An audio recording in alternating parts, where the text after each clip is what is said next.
La mise hors tension d'un véhicule électrique ou hybride correspond à la coupure du circuit haute tension, dans le but de travailler justement sur des éléments haute tension du véhicule.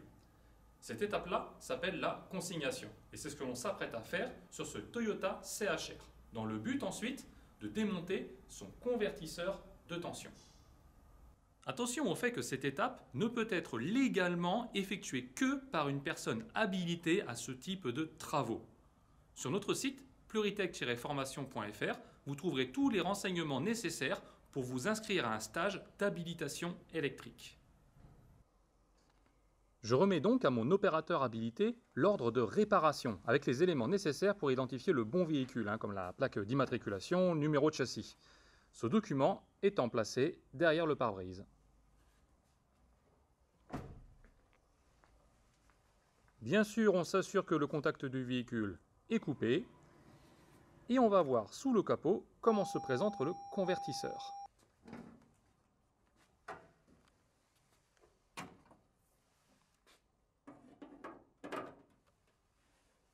Il s'agit de cette pièce à droite du moteur. On repère d'ailleurs facilement à l'arrière les câbles orange de haute tension. Sans vouloir trop m'étendre le sujet, car ce n'est pas le but de cette vidéo, le convertisseur se charge de convertir le courant alternatif issu du générateur, par ces câbles juste ici, en un courant continu pour charger les batteries via ces deux câbles-là. Pour vulgariser, c'est un peu le pont de diode de l'alternateur. Alors ok, les choses sérieuses commencent, et on balise le véhicule en plaçant tout autour une chaîne de 1 à 3 mètres de la voiture.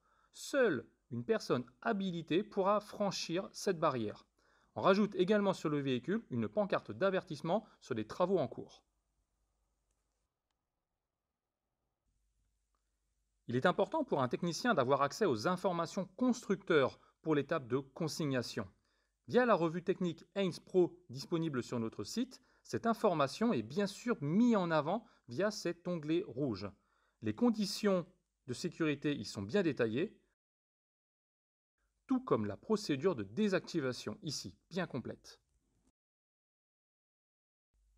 On trouve même sous le capot une petite étiquette nous indiquant la localisation de la batterie 12 volts, la batterie haute tension, ainsi que le service plug qu'il faudra retirer pour la consignation.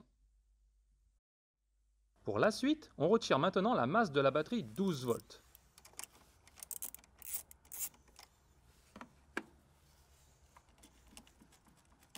Voilà, c'est fait.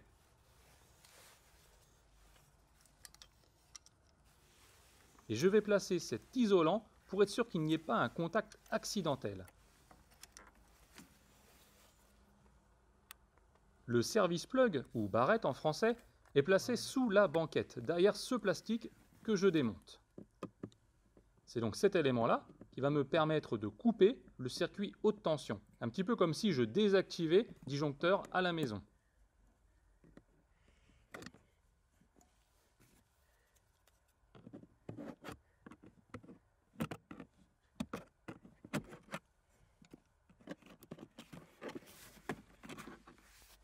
Alors voilà, il s'agit de ce composant orange.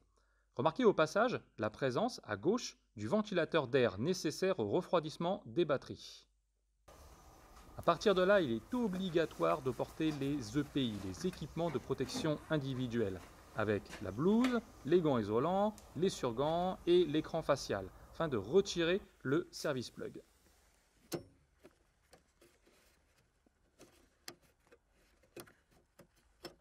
Là, voilà, c'est fait. La prochaine étape consiste à vérifier que la tension n'est plus présente. Comme sur cette batterie, là ici, il n'y a pas d'emplacement prévu pour réaliser cette opération, on fera cette mesure directement sur le convertisseur, parce que c'est cette pièce-là que l'on veut démonter. On n'oubliera pas de poser une signalétique devant le connecteur du service plug. Le service plug étant condamné par un cadenas pour être sûr que personne ne puisse réactiver la haute tension. La mesure de tension ne sera pas pratiquée avec un multimètre, mais avec un VAT, un vérificateur d'absence de tension. Alors il va falloir faire un petit peu de mécanique pour atteindre les câbles. Je garde bien sûr les EPI, parce que tant que la vérification d'absence de tension n'a pas été faite, je ne peux pas être sûr de travailler à 100% en toute sécurité. Remarquez également les outils Orange que j'utilise, dotés d'un isolant prévu pour ce type d'opération au voisinage de pièces haute tension. Ok, alors je suis arrivé ici au connecteur qui est lié directement aux batteries du véhicule, hein, c'est par là que passe la tension continue, et sur lequel je vais donc réaliser la mesure.